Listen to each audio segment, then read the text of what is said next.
welcome to episode number 4 of the Final Whistle. And what are you pointing to there? Are you pointing to your brain? What are you pointing to there? Man, we're pointing to the Ohio State Buckeyes. It's game week, baby. It's such a game week, isn't it? We got a freaking huge week 1 on tap for college football. We got a huge show for you guys today. And I'm Kyle. He is Mark, and we are ready to bring you another episode of the Final Whistle podcast. And news broke late Monday night as we had to switch our show just a tad. We do have breaking news. The Cleveland Browns have traded quarterback Kenny Pickett to the Las Vegas Raiders for a 2026 fifth round pick announced by Adam Schefter Monday night. So the Browns are down to essentially 3/4 quarterbacks. Count Watson, but he's probably not going to play at all. Not even have a roster spot this year. So we knew this wasn't going to be. It was either going to be Dylan or Gabriel or Pickett, and Pickett was the odd man out, Mark. And now Browns get an extra fifth round pick next year, which pretty much covered trading for Pickett to Dallas, or excuse me, from Yeah, Philly. yeah, I agree. I mean, we got the same thing that we gave up for him. It's kind of like the trade never happened. I still don't understand the trade, but I figured all along that if they ended up keeping him on the roster, this is what he would be for, is just some trade bait. I figured it would be later in the season. I honestly believed that they would bring four quarterbacks into the season at some point, and then trade him once a contender maybe lost their quarterback for a few games, whatever. I know Aiden O'Connell, I believe it said had a wrist fracture or some type of injury that's going to set him out for a little while. So it does Six to make eight sense. weeks. Yeah. Yeah, and the Raiders fifth round pick hopefully is going to be better than ours, but it's now like the trade never happened. Shador will be the third quarterback. I'm assuming after like when the depth chart come out and things like that. But I mean I like it. I didn't understand the Pickett trade to begin with, so now it's kind of a wash and like it never happened, and hopefully that fifth round pick ends up being better than what we would have had from the Eagles anyway. And yeah, and you look at it now. They traded DTR for Kenny Pickett. DTR got cut yesterday or on Sunday, and so he's not on the team. Pickett's on the Raiders now. So now, like you said, pretty much a trade does not even work. Does not even It's like cancels out. So the Browns got their fifth round pick back. DTR's out of a job for now. I'm sure he'll get picked up somewhere in the next couple of weeks as we get going with the season. And Pickett's with Las Vegas, who's going to be sitting behind Geno Smith. So who knows how much he'll actually play, but it's remain to be seen. But I think it's a good trade. You got the Browns that are don't know what they're going to be. We knew Flacco was starting. We I Going back to preseason, that game against the Rams. I don't know why you're playing Huntley. You should have just let Sanders play because Huntley got cut too. Huntley's gone. He So got cut that night. yeah, like you get cut, but okay, let Sanders go on a potential game-winning drive, build his confidence, and now you're sitting him. Okay, he had a bad start, but I think we were talking about during the game. I think that injury set him back a little bit from not playing week 2 against Philly, and now here we go. He doesn't get a chance to win the game, and that kind of just doesn't make sense to me at all. Yeah, I agree. I mean, we talked during the game and I didn't understand it, but I mean, as far as I think this trade is concerned, which is the breaking news, I think it tells you enough to know that they see enough in the two rookies to keep them around, to keep them in the building, and go from there. So I think that's the important part is even with the bad start for Sanders the other day, and things like that. I think that that at least gives us the clarity to know that they believe in these two rookies just enough to be able to get rid of Pickett and keep them there to develop. And plus, you're essentially going to be seeing probably at the moment, probably Gabriel at some point this season. If the season goes off the rails, which many, and me, including me and Mark, probably think it's going to happen at some point closer to, double digit weeks, week 14, 15. And at that point, you're going to play Sanders, you're going to play Gabriel. But then what do you do with What do you do with Flacco? Do you trade him? Do you not trade him? At some point, you got to make a decision with what do you do? I mean, then he leaves you with two, so maybe you don't shoot. Maybe not. Now you're not going to trade him. He's just going to become the third guy, and he's going to ride the bench. Or you pick up a random guy on the free agent market. You bring back Huntley maybe to round out the year. If you trade Flacco at the trade deadline, there's just many pieces to talk about with the quarterback situation, not knowing what's going to happen, especially next year when the draft comes around. I mean, yeah, I agree. I agree. I mean, and then you still have the Watson problem looming, which obviously he has that contract and everything else. But I mean, I think in theory this is the right move. I think it's a good move, and I think um kind of like you said, I think the Browns are going to be in the tank enough where um, you are going to see at least one of these rookies play and show their stuff Uh-huh. as they get comfortable with the offense throughout the year and things like that, barring some type of injury. Yeah. You might see them earlier, but I mean, what they do with Flacco, I think, has remained to be seen. I think they, I think he's truly there as a year bridge to see if one of these rookies emerge throughout the year. I mean, you have some underlying weapons. I mean, you signed Jamari Thrash, you signed Caden Davis to the 53 man. Bond is on the 53 man. So Harold Fannin I, Jr. had a great preseason.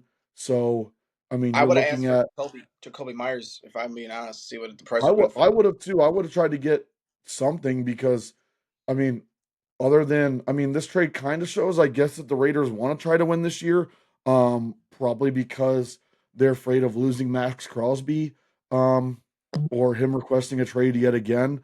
However, I don't know. I mean, I think the trade at least puts us in the right direction and helps us a little bit here. And it's what I thought would happen all along. I was hoping that they would either trade him or Gabriel. I didn't like Pickett to begin with. I never really liked him at No. Pittsburgh, either college or NFL. You know what you got from him, Mhm. and you got to be able to have room for these rookies to thrive, to build some confidence, and to see who emerges from that room. And then if you really need to draft somebody next year, you go there. Yeah, and Fleck, and who knows who's gonna be next year? Is it gonna be Aller? Is it gonna be Arch Manning? We don't know. There's now Arch Manning came out late last week and said, "Hey, I'm not. Nothing's been decided." He doesn't even know where his grandpa got that information from. And she just, it could be blowing smoke from Arch too. Nobody knows. As your lights go off there for a second straight week, Yeah, I congratulations on. know. This So, this damn remote is got a mind of its own. oh man, hey, no, never mind. Anyways, so So we weren't going to talk about the Browns at all because we have a special announcement. If you hang at the end of the show, we have some special coming up. So we were going to leave the Browns talk out till next week, but we felt like obviously had to touch on it and give our thoughts on that. So stay tuned. Definitely, we're going to do a lot of Browns talk next week, which will go along with our announcement at the end of the show. So stick around. Well, week 0 of college football is in the books. It shows it's first game for some teams. You can't really judge a book off of one game. It shows me and Mark aren't intelligent as we thought we were going with some of our picks we had. Um, so, without further ado, Unfortunately, what's that? I said unfortunately, but what we will say is remember in episode 1, if you guys have been following and paying attention, we did say this is very uneducated, and you started to see it this weekend. Yeah, and we thought we were feel good about our picks. I felt good about our picks. Mark did, and so we kind of split this week. We Mark's in the lead for week 0. 4-1. I'm 3-2 because of his lovely Rainbow Warriors. Hey, The four wins Rainbow left. Warriors, baby. 4 wins left to reach his bold prediction. Will he get it? We're gonna find out. Tough one this week against Arizona, but Case, let's talk a little bit real quick. Kansas State, Iowa State. That was a decent game. Iowa State, it was bad. It was a grudge match. Defensive battle in the first half. Offenses woke up in the second half. And you know what got to me? I thought a little bit, Mark. I was telling you, it was really interesting. Kansas State got in there Thursday night, which I thought was really interesting. I thought probably played a factor in this game because I think that's still not quick enough to get your body adjusted and knowing you got to play an early game Saturday. Well, it's kind of what 6 hours, 5 hours, whatever it is over there, but still, I it's think, still not I think enough it's. for your I body to want to say adjust. it's 5 if I'm not mistaken, but I could be wrong. Yeah, it's like 5 or 6 or something like that. But that's still with your body. You could day and a half to recover. That's still not enough to get your body right for a conference game right off the bat. I mean, yeah, I agree. I think it definitely showed for Kansas State, but for both teams, honestly, they both came out sluggish. There was a lot of mistakes on both ends. Kansas State obviously ends up losing this game off of bad turnovers, but both teams had mental mistakes all over the place.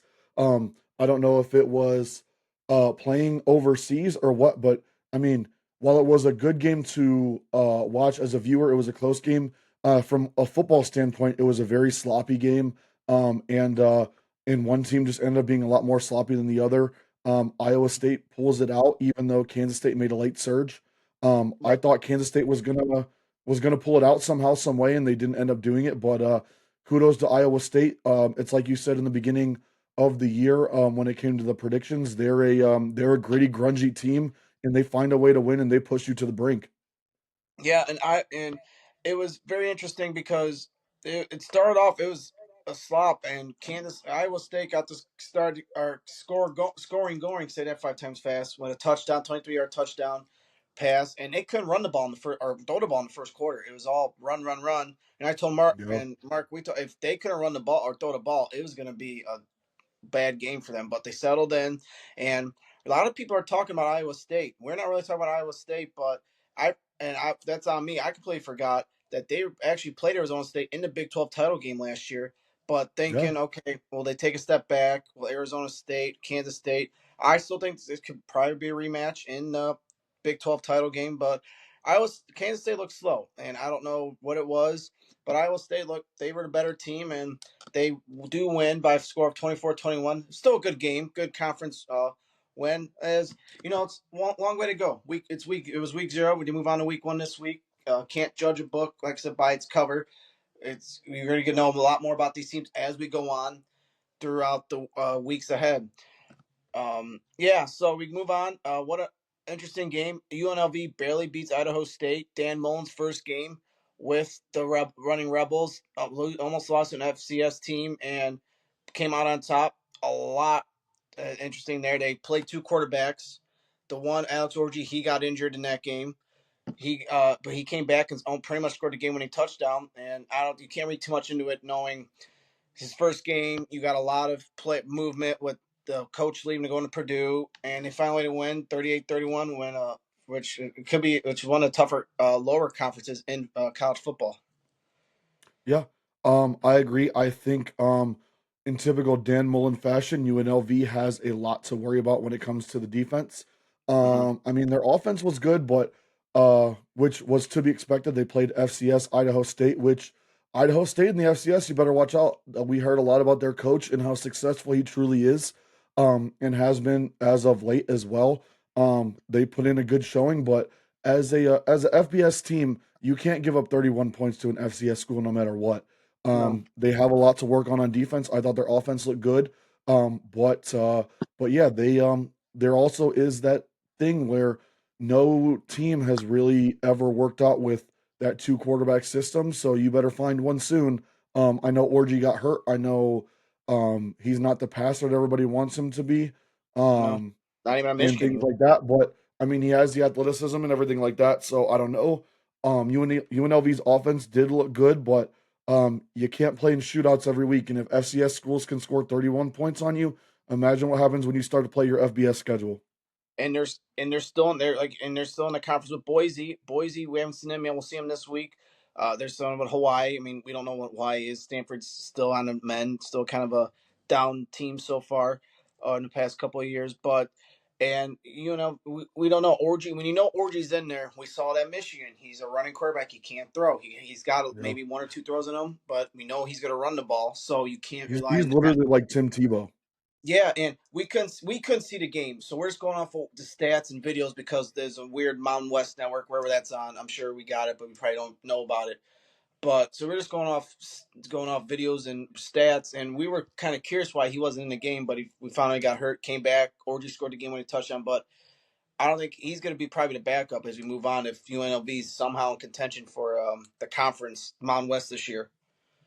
Yeah, I mean, I agree. I don't know. I think first thing is first. Obviously, they gotta figure out that defense, but a win is a win. I'm sure they will take it however they can get it and adjust from there. But by all accounts, it looked like it was an exciting game to watch, at least if especially if you like scoring. And it I know as we were watching the ESPN scores and whatnot, we were We were pretty worried there for a minute. They gave us definitely a scare. Yeah. I believe they started in a 10-0 hole. So definitely, if you were able to watch that game, however, you were able to. For one, kudos to you for finding out how to figure it out because we were looking everywhere. But for two, you got to see a pretty good game by all accounts from what it seemed. Yeah, and it's a long way to go, and it's gonna be very interesting how UNLV does come out next week. In their as week two they progress. uh, with that. So we're gonna move on. We're gonna kind of run through quickly, so we got a lot to talk about today. Fresno State, Kansas, kind of expected. Kansas kind of ran away with it early on in the game, and well, it was a little bit of a scare early. Fresno State scored after Kansas scored their first touchdown 7-7, but Kansas settled in and won.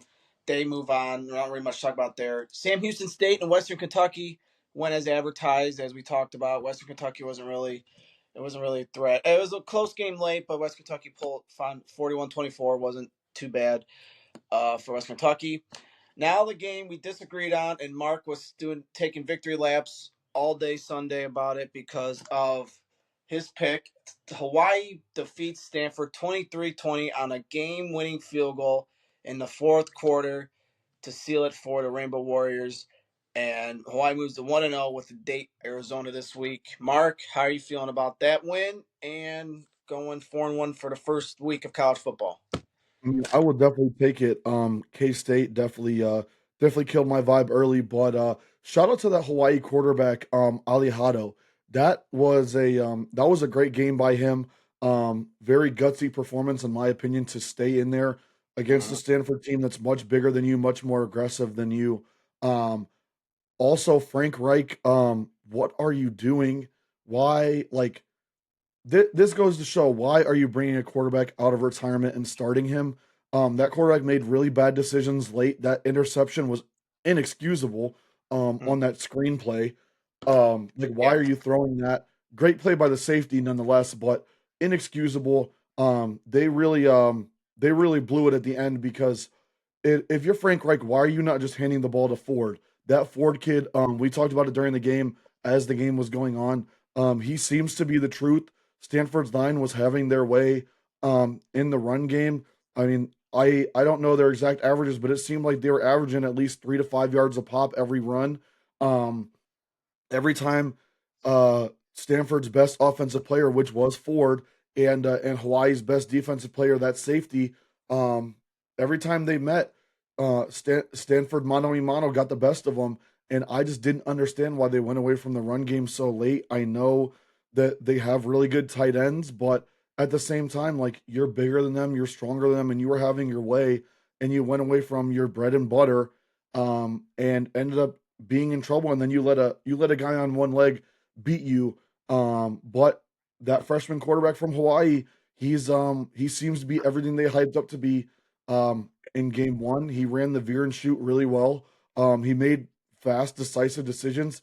He had some beautiful ball placement throws, and he used his legs well. Even when he was battling the injury, he kind of just bit the bullet there, ran when he needed to run, even though he ended up hobbling off, and him and Timmy Chang, Hawaii's head coach, get a big win. Like I said, Hawaii comes out in the beginning of the year. They come out strong.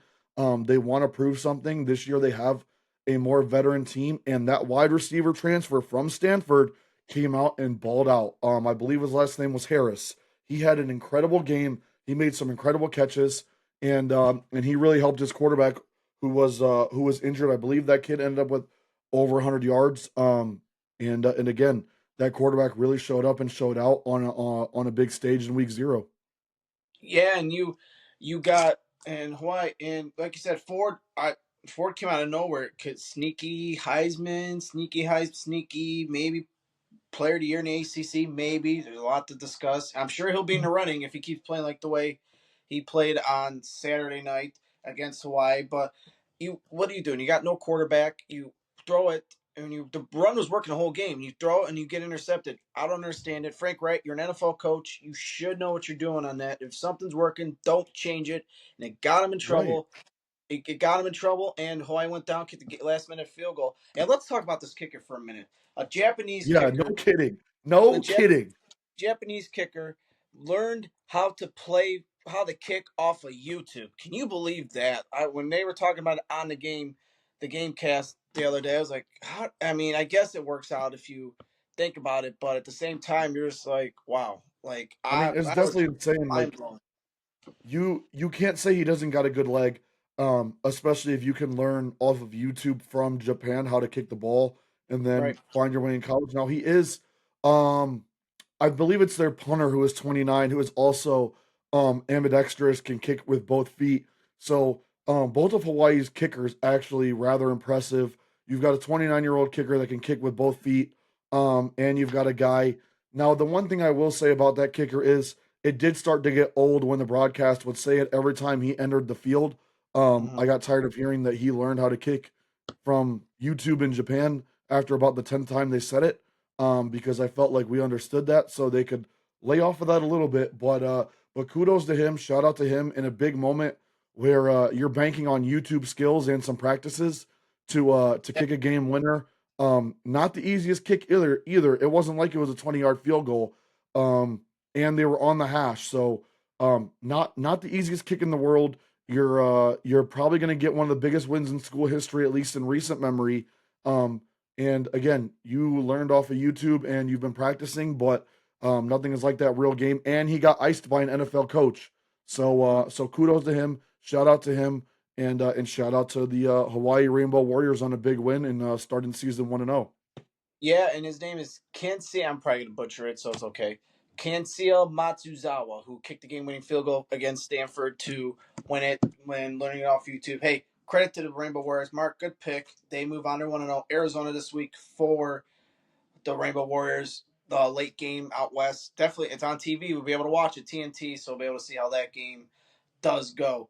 So, like I said, we're gonna go back to the picks. It is Mark is 4-1 to begin the season. I am 3-2, a game behind.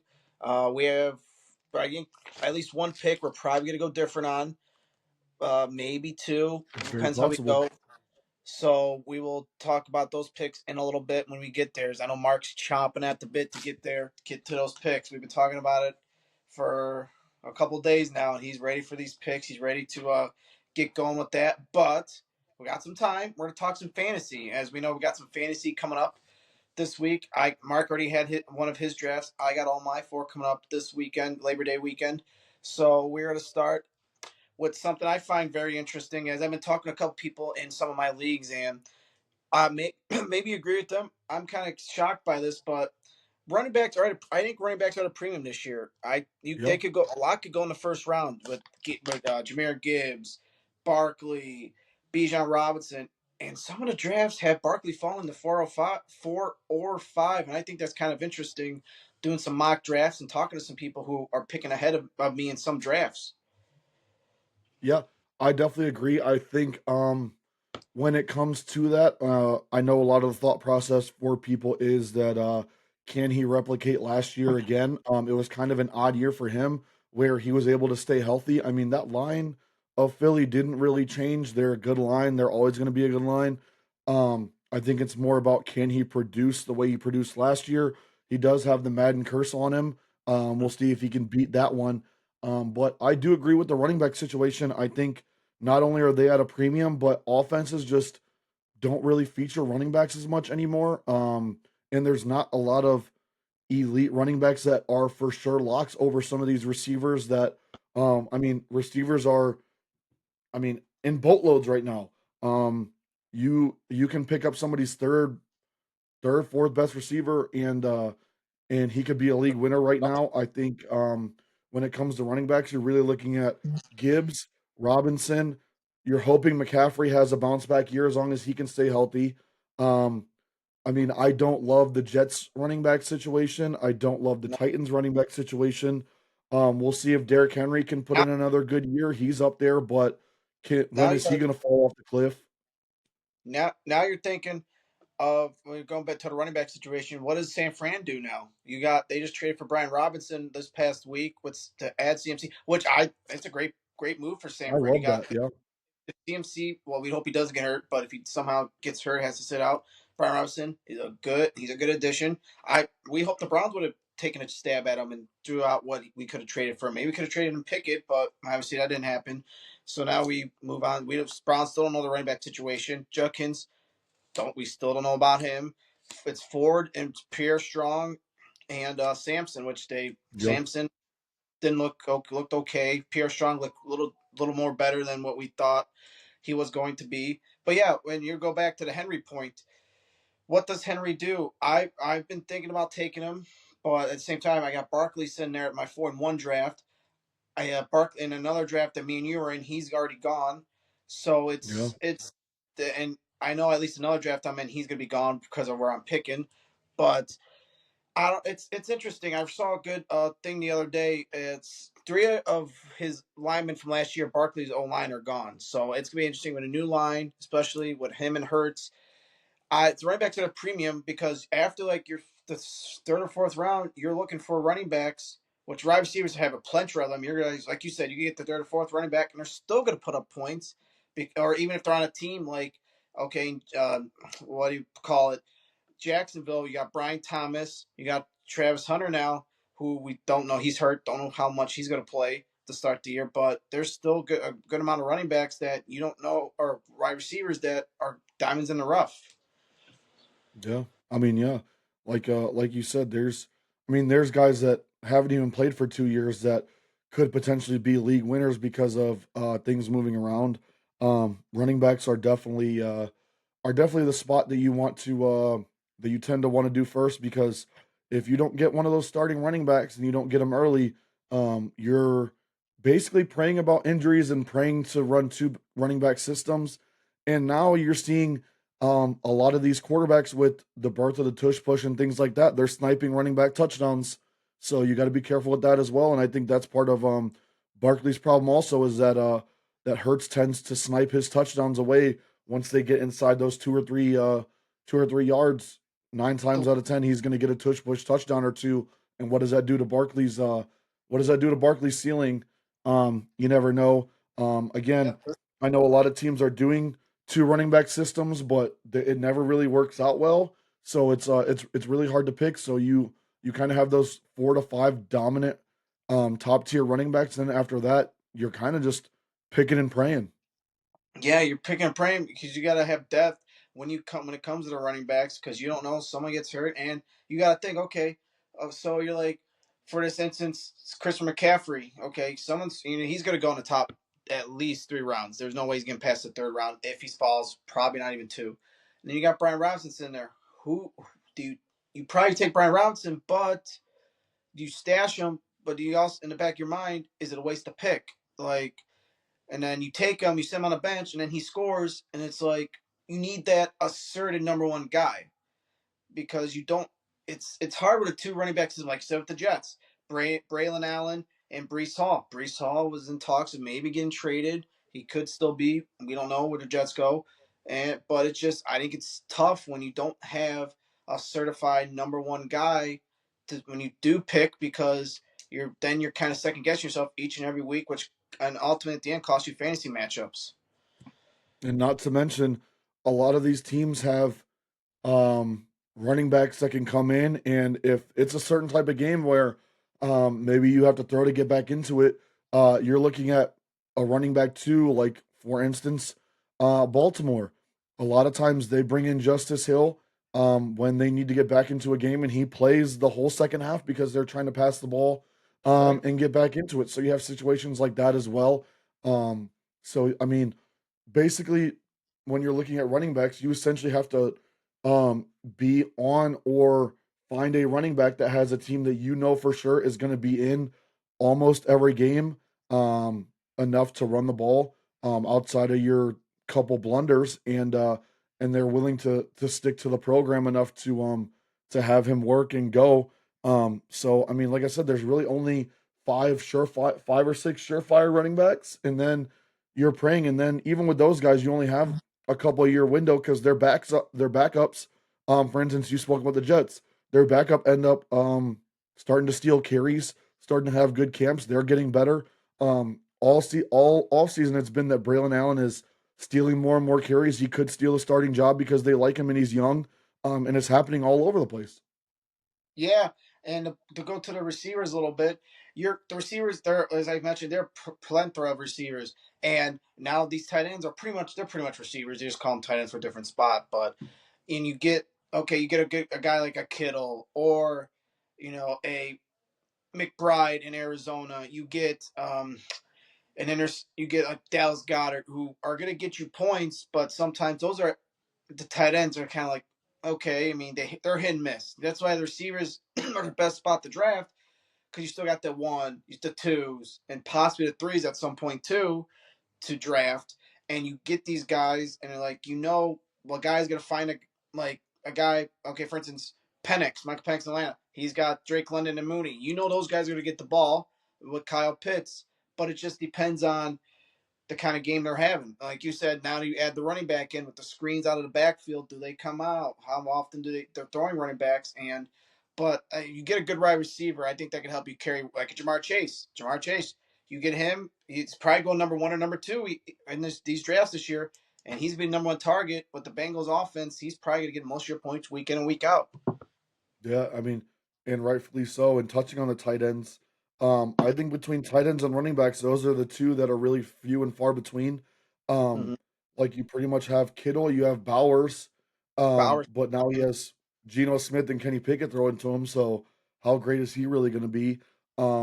You have like you're hoping Tyler Warren pans out in Indianapolis, but again, he has Daniel Jones throwing to him. So tight end is another premium position. You lose Kelsey now because he's old. You can see him on the decline. He used to be a surefire tight end, but I mean not so much anymore. Dallas Goddard, there's a lot of weapons on that Eagles team, so he's not for sure. Trey McBride, I mean, you've got him. He's blown up the last couple of years, but at the same time, Kyler Murray hasn't looked good this preseason. And there's lots of talk of is he even going to be their guy after this year? So, I mean, if you have the opportunity to get a good tight end, you kind of have to draft him like in the third or fourth round. Otherwise, you're looking at some guy that might give you 2 points a week, with the exception of a week or two where he blows up for a touchdown or two. Yeah, Um, but other than that, I mean, that's basically what you're looking at tight end wise as well. So you're kind of in that predicament with tight ends and running backs where you have to take them earlier than you want to and potentially give up um, a really right. name brand receiver like I wouldn't say like a Jamar Chase, but almost like a Justin Jefferson who's been falling in drafts because of his injury problems and his quarterback situation. Yeah, Jerry Judy, things like that. Like you're giving up these number one guys to try and get these running backs and tight ends, and you have to really weigh those options on if it's worth it or not to have somewhat of a balanced team, or do you go with some of these heavy hitters that you pray stay healthy and get the targets and things like they're supposed to, because really outside of Jamar Chase, I don't know that there's a surefire league winner that can carry a couple of bad positions if you try to draft one position too heavy. maybe I mean for wives, maybe Jefferson behind Chase. I know he's gonna go in the top one or top first round, I should say. And yeah, just I mean Barkley, he won a couple fantasy drafts or fantasy leagues last year, but it just goes very to very. Like he could have the biggest drop off, in the world, and Yep. get 10 points a game or 10 points a week, and then it just hurts. And even the quarterbacks, and I fell into this last year. I drafted Mahomes in one league. I'm like, all right, Mahomes gonna, and you go off sometimes the field of play in real life. Like, okay, he's gonna get these touchdowns, but then he's only scoring you 10 points. You're like, well, I Yep. mean, if you don't have the good running back or wide receiver, the quarterback to play is gonna have to come into play at some point. And then I turned to Jared Goff, and I went on like a 5 or 6 game win streak last year. Excuse me, last year, and it just depends because Detroit, they got their weapons, St. Brown, Williams. They got their backfield. They got Laporta. Laporta, yeah. So it just also the team too. Like if guys have a good balance on offense, you're gonna get points up and down your order or your lineup, I should say, and you're gonna get the points from each. It's just the luck of the draft. I mean, it depends how many teams too, because you get into a 12 or more team league, you're pretty much done. That's why 8 to 10 is perfect, because you go anywhere Yeah, I past that, agree. you're going to be in big trouble come bye weeks when you have nobody playing. When you can have nobody playing if you do a 12 or more team league. Yeah, yeah, I agree. Definitely. I mean, again, very uneducated. Very. I'm not gonna sit here and act like I win every league. I pretty much do good in I, like 1 out of 4 every year.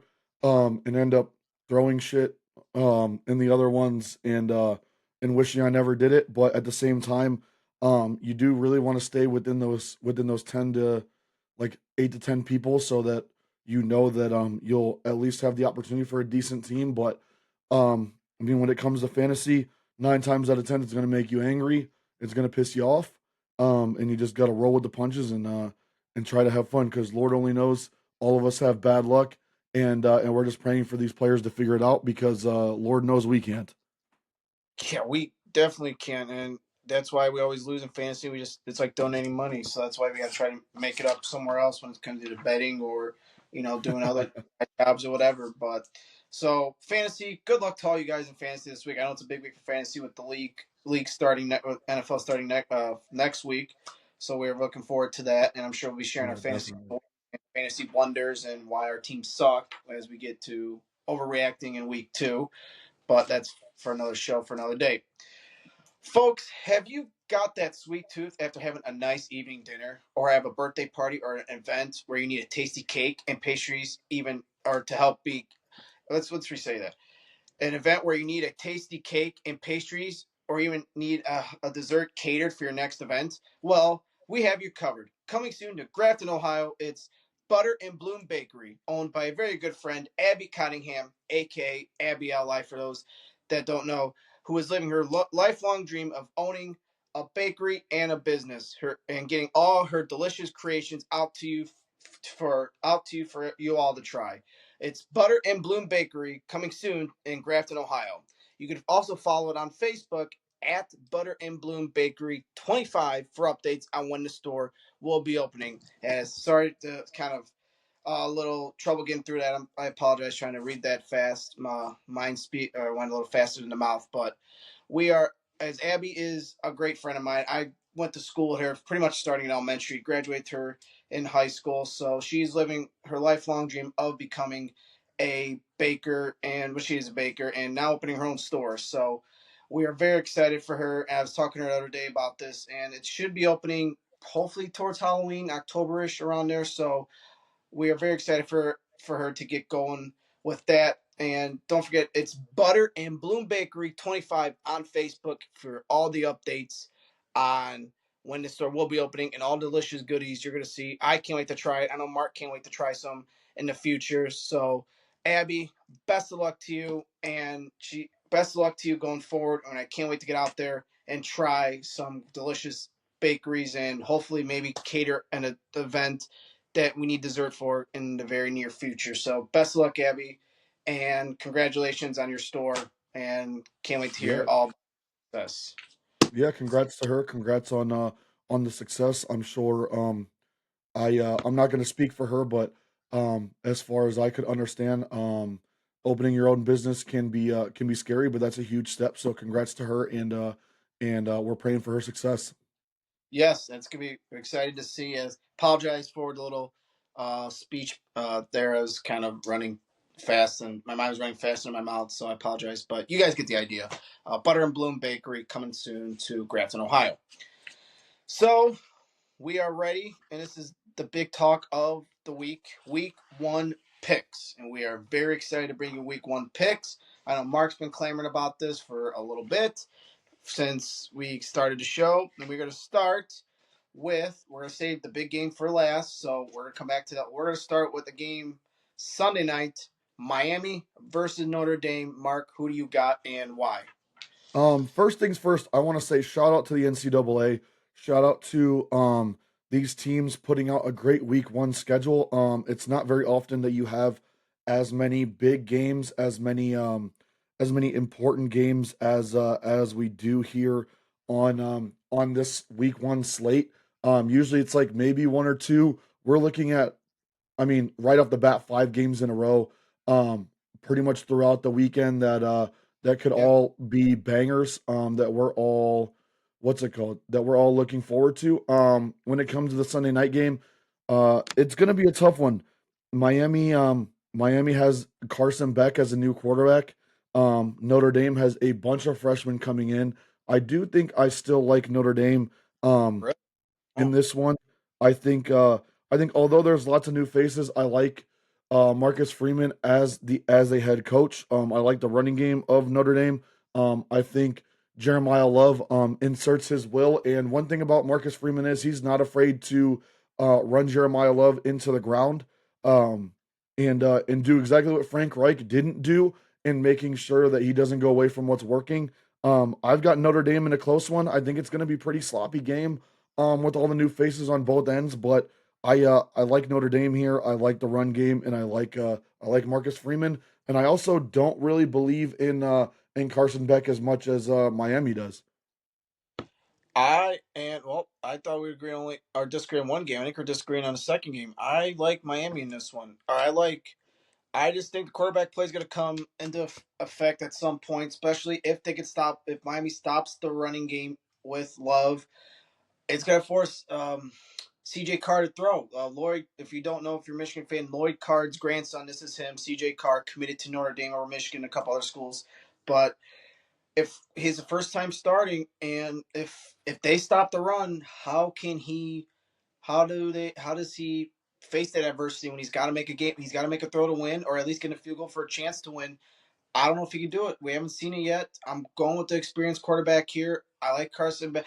I wouldn't say I like Carson Beck, where oh my god, I think he's going to lead Miami to the promised land. But I think in this game, the quarterback play, I think kind of prevails in this one. I like Miami probably close. I think maybe by a touchdown or so. But I got Miami in that one, and what should be a dogfight, exciting Sunday night game to get the thing, get the season rolling. Yeah, yeah, I agree. We're gonna move on to the next one. It is LSU Saturday night, LSU and Clemson. There's a lot of back and forth about this. A lot of QBs or both QBs who are probably going in the draft next year. Could be the first round, second round, third at least. I'm taking Clemson. I think at home Death Valley, both named Death Valleys by the way, but Clemson's Death Valley. I think Cade Klubnik comes in and just. I think Clemson's back this year. I think they're gonna get to the AC title game, get back to the playoff.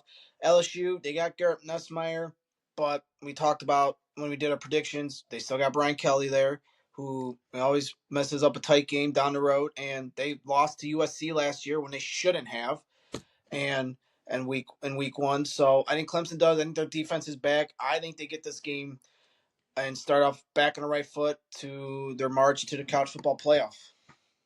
Yeah, I agree there. While I am high on LSU, these are two Heisman hopeful quarterbacks. They're two of the best quarterbacks coming out this year, that are 100% coming out this year. However, Brian Kelly again is notorious for starting slow in big games. They LSU schedules big games early to kick off the year. Brian Kelly is really bad in them. I think this is a Cade Klubnik statement game. Last year in a similar game, he did not play as well. Um, and I think this year he's out to prove something. I think Dabo's out to prove something, and I think Clemson is just too powerful when it comes down to it. I think it's a close game, but I think Clemson probably pulls away late. They're supposed to have a really good defense down there in Clemson, and Clemson's Death Valley is a very hard place to play. Their home crowd is ruckus. It's a Saturday night game, I believe. So they're going to be ready to go. And I felt like whoever had the home game here was going to have a big advantage when it came to the fans. Obviously, Clemson got that home game, and I think they do unfortunately have the better quarterback and a better and more experienced winning coach. While Brian Kelly is a good coach, he's a known coach. He again is known to fail in big games. I think LSU does bounce back after this game, but as far as this game goes, I think Clemson probably wins by 10 or more points, and they pull away late.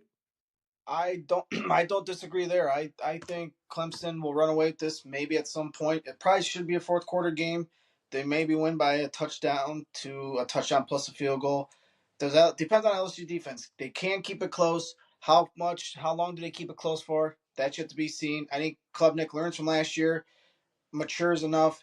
They get the statement win to start off 1-0. Brian Kelly 0-1. He's got to fight. because kind of what the criteria. If you get it's that would be a good loss for LSU. And we talk about losses. When you look at the resume, a loss like this, okay, probably is not going to hurt as bad if you lost to, for instance, a what an Idaho State. That loss is going to hurt, but this loss you could get away with. But as long as Clemson doesn't is not like a Florida State where you only win 2 games after this big win, I think that should be okay. But I do like Clemson in that one as well. Real quick before we get going, I know we were talking about we wanted to do this as well leading up to November Thanksgiving weekend.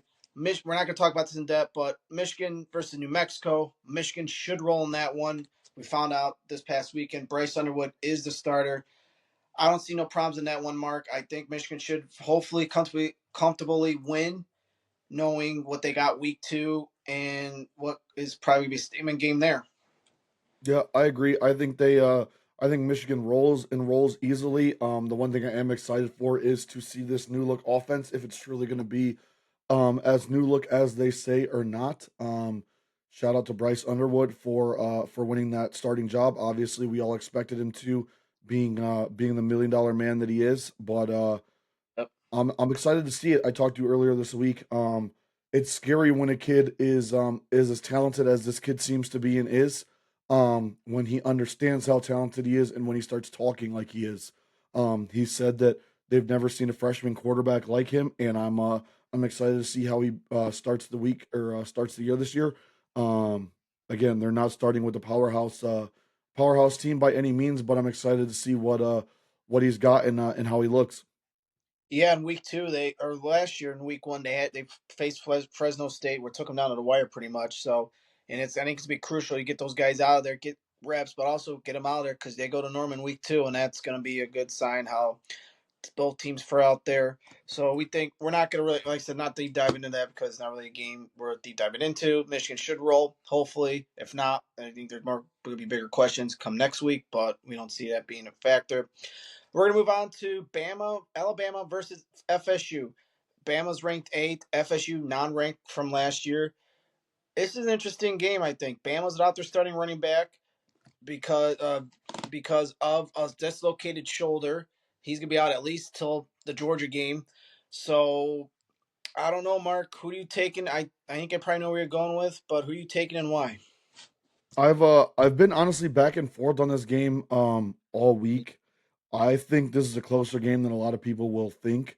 After Florida State's year last year, remember Bama is starting not only a new running back, but they're starting a new quarterback. I know Ty Simpson won that job.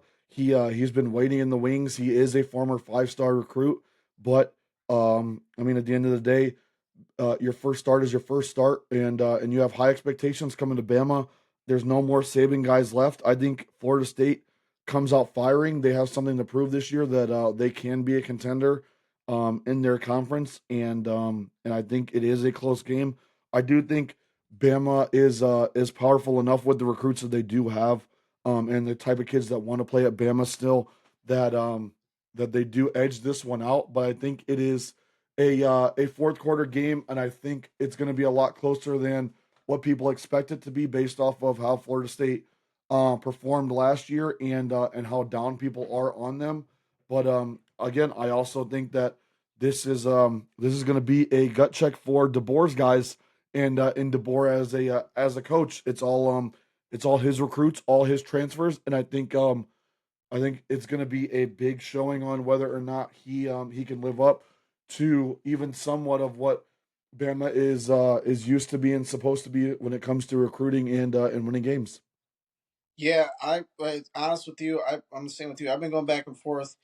I think it's tough because now Bama's starting to get these Kalen DeBoer recruits. Saban's recruits are starting to kind of lean their way, or they're transferring. So it's kind of been interesting. FSU got a transfer quarterback from Boston College, Castellanos, which I think is not a bad pickup for Florida State. They needed a quarterback after DJ Ugalele left, and he's with the Chargers now. And it's hard with Bama being out the running back is kind of an interesting move. And like with the starter with Simpson starting, it's gonna be tough sitting behind Jalen Milroe for a couple of years, and now you're just getting to start as a sophomore. It's gonna be very interesting. I think Bama's gonna pull it out. Can it be close at the end? Yes. The line's what? As I'm looking here right now, let me take a quick look at the line. Bama minus 13.5. They probably cover that late. Maybe it's closer than what they experts think, but I like Bama to roll. I like Bama to get a win in that one. FSU, I think they'll still compete for the ACC, but week one I think it's gonna be tough with what Bama brings into Florida State. Yeah, yeah, I definitely agree. I do think Florida State does shock some people with their performance, and they probably do raise, excuse me, a couple eyebrows, to say the least. But I think it's just Bama's still going to be a tough team to beat unless you're one of those upper echelon teams as of right now. And I just don't think Florida State's quite there. Yeah, but Florida State, we they'll be okay. Bama I think's gonna roll, and we'll see how those two react down the line. All right, one more. It's Labor Day night. We will cover this one in a couple weeks because it's week one. It's with college football. It's the Monday night college football game for Labor Day annual. TCU versus North Carolina. Surprisingly, TCU is kind of favored in this one, but I'm going to go with North Carolina. I think Belichick, the new kind of revamped defense, offense, pretty much the whole team. I think Belly gets his first win. I don't see. I mean, I don't. I think it'd be close, but I just with Belly check week one. I think I could see UNC kind of picking up the 1-0 to start the season. Yeah, I actually have North Carolina as well. I think Belichick's first game will be very telling of how North Carolina will be in the in this year and years to come. I also think TCU just isn't what they used to be. I know they had their flash in the pan year with Max Duggan at the helm when they made it to the championship game. Mm, However, even that, like TCU is always going to be one of those teams that can scare you, but at the same time, they're not what they used to be. They lost to Colorado, or they didn't lose to. No, they did lose to Colorado last year, I believe, or it was a close game. Regardless, they haven't been. They just haven't been what they were a few years back. mm-hmm. I think Belichick has something to prove that not only to the NCAA world, but to the football world in general, that he can still coach and coach at a high level. I think there hasn't been which this is very Bill Belichick fashion. There hasn't been a lot of news on North Carolina, which I think is a good thing. I think that means that Belichick has his system in place, and we all saw what happened when his system was in place with a good team that he built in New England, and I think that begins to translate in Week One on Monday night, which is somewhere he's familiar with. Yep. Don't forget Yep. that he'll have his guys ready to play because that's an NFL time slotted game, as opposed to a TCU who might not be used to playing on a Monday night. It's 2 days later, and things like that. So while a minor thing, it could become a major thing, especially in coaching. Yeah, and actually, the fun fact: these two teams playing the Ireland game next year, so it'll be interesting as they do a kind of a home and home series. So that's gonna be very very interesting there. Yeah, I think UNC and Belichick, as you said, the NFL type of thing. It's a Monday night game. Belichick can keep on that Monday night schedule, knowing that they got those 2 extra days. But then it's gonna be that quick turnaround playing on a Saturday the following week. So we should see how UNC does. Like I said, I do like UNC. I think they could. Hopefully, it should be a good game. I think TCU is still favored, I believe, but I think USA does win. I I don't see it. I don't know how Belichick loses game. I could see if Belichick loses game one, but at the same time, I don't think I could see him losing game one. But you never know. It's definitely with a new system in place. You just in college football, you just never know when uh when the season does start. Chaos happens, and we're hoping for chaos. For a great season with that. So, folks. Last January, it started with a deep red zone scoop and score for the Buckeyes to defeat Texas in the Cotton Bowl to head to the national championship, where they went on to defeat Notre Dame. But that's the past, and this is week one of a new college football season. They meet at Texas and Ohio State meet again to kick off week one with new quarterbacks at the helm for both teams. Maybe one's a little more experienced than the other. Maybe one team has better receiving core than the other. Ohio State comes in as favorites at the time of this recording being released. Maybe it's home field advantage. Maybe it's the time of the game. We don't know. There were arguments of why this game was being played at noon, as there's been big debates on that. Should it was it this game why this game was not at 7:30 in prime time? Rumor has it Texas said no. Others have it because the Fox picked it. It was going to stay at noon to stay out of the SEC spotlight. Was but it does not matter. Ohio State's defending national champions, and they can make a big statement come Saturday night or Saturday afternoon. But here comes poor little old Texas, the number one seed, a favorite to win it all, favorite to win the SEC. They can make a statement of their own. And Mark, the floor is yours. We know who you're picking, so get it out of the way and why. I got to go Ohio State. I think there's a couple different reasons why. I think in the beginning of the year, prior to us getting closer to this game, I think Texas originally was getting overlooked. However, the tide has kind of turned. The media has turned. I think there's a lot of things getting overlooked on the Ohio State side. So I think now the pressure is really on Texas and Arch Manning. Arch is getting hyped up, and rightfully so. He is a talented quarterback. Um, don't get me wrong on that. I do like him as a player. He showed flashes last year, but I think there's just a lot of pressure on Texas, and they're relieving the pressure off of Ohio State and off of Julian Sain outside of Ohio. All these media outlets are saying they expect Ohio State to come in off of this national championship hangover and things like that. However, we have a lot of new faces as well. It could be a good thing, could be a bad thing. We have the two best players in college football on either side of the ball. That always bodes well. I know Texas is stacked, but they have just as many new faces as we do. Let's not forget that they're not exactly following the Ohio State, Penn State, Michigan mold of bringing all these people back because they can't. They lost some skill position players.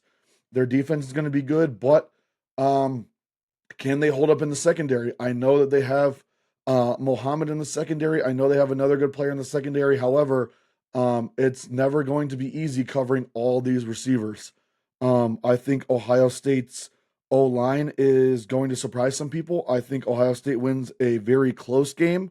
Um, I think you see a lot of double teams on Jeremiah Smith, which will open the door for Carnell Tate, for Brandon Ennis, for Mylan Graham. I think it's going to be a heavy dose of the running game, which nobody's going to expect. I think Peoples is a sleeper in that backfield, and also we have Donaldson, who, while he might be the only proven back, he's slimmed down. He's supposed to be looking really good in the running game. And don't sleep on Ohio State's secondary.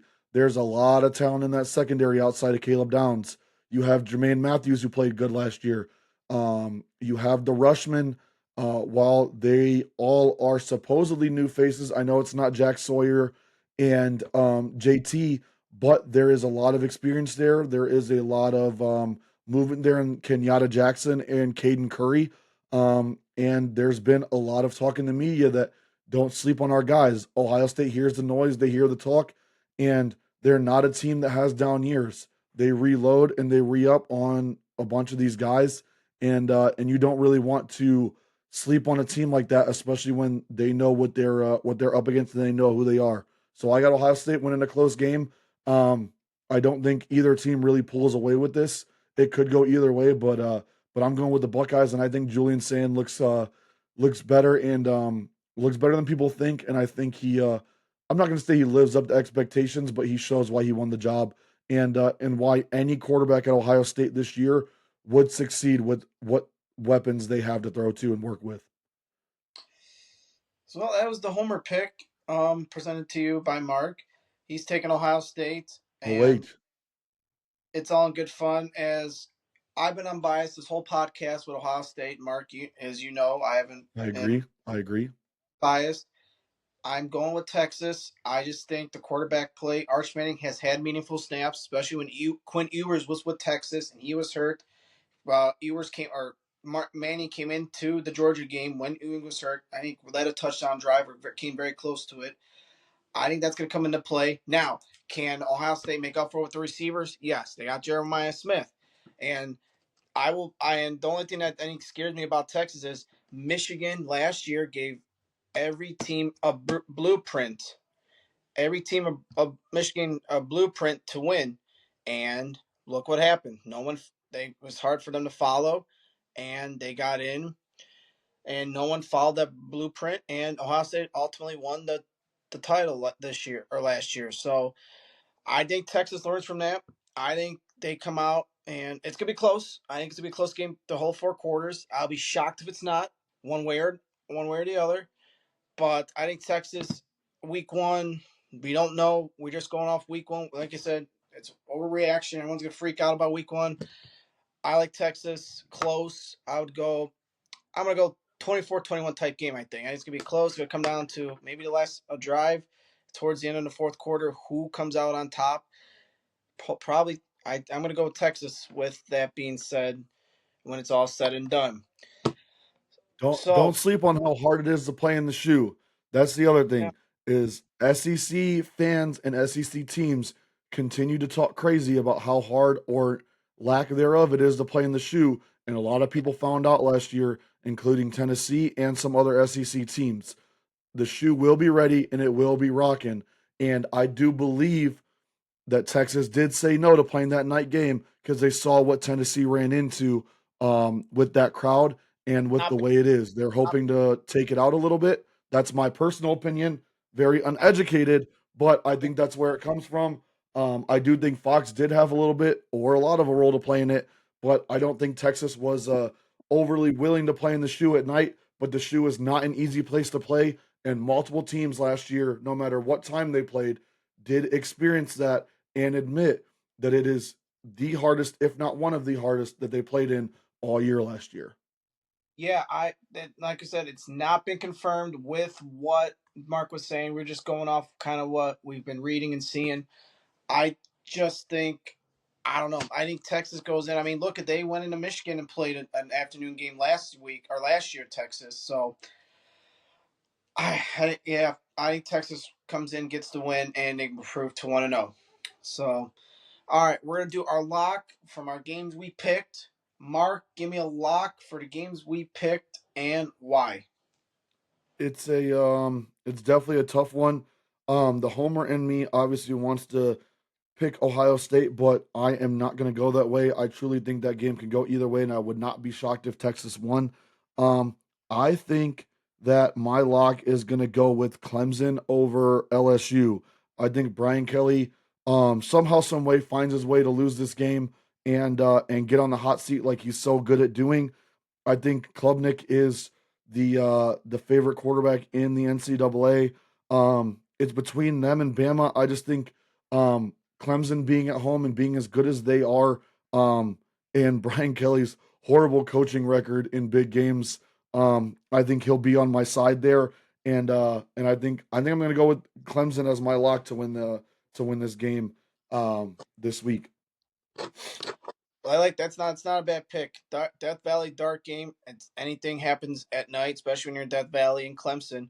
I'm going Miami. They're +2.5. I think the quarterback play. We talked. It's been a theme today. The quarterbacks, whether it was talk fantasy or college.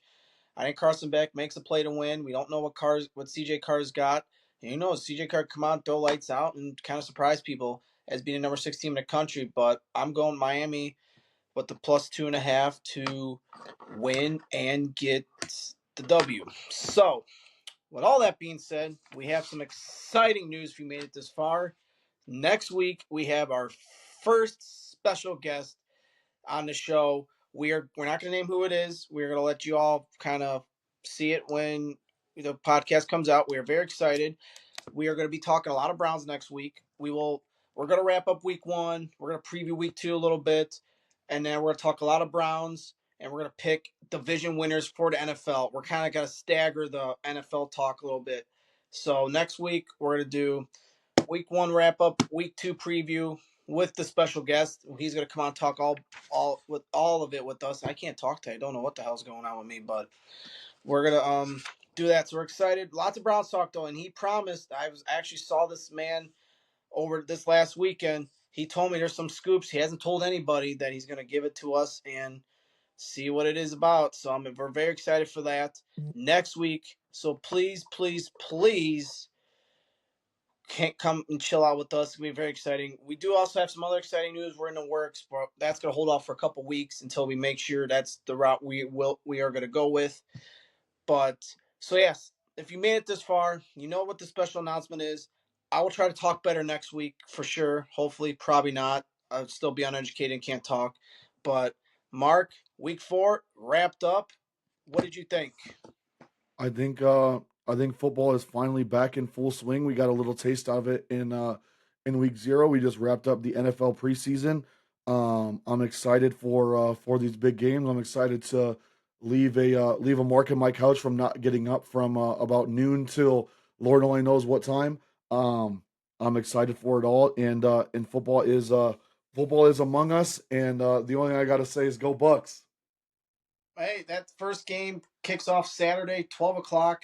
We want to thank all of you for joining us. It's Labor Day, so we will say be safe, don't be dumb, get an Uber if you have to. Just be smart. I know it's kind of one of the last big holidays of the summer season, so especially if it's nicer weather. If you guys are going to Cleveland or the Cleveland Air Show, enjoy it. Enjoy the Jets. I don't know which ones are here this year, and I know they rotate between two. So, but yeah, be smart, be safe this weekend. Thank you for joining us. You made it this far. I promise I'll talk better. Mark will promise something. Don't know what he'll promise. He'll promise something, but I well, promise if Ohio State goes undefeated this year, yeah. hot take, I will get a Brutus the Buckeye tattoo somewhere. Don't know We where. We will get it done if Ohio State goes undefeated. And we start this week as we march right through the SEC's favorite, Texas. Oh, wait. so we got two bold predictions. He's starting. He's 1-0 on the first one. So we'll see what this week does for that bold take. So with all that being said, I'm Kyle. He is Mark. We will see you next week with our special guest. We cannot wait. Enjoy your Labor Day weekend. Be safe. Thanks for watching. If you got made it this far, so long. Have a good one.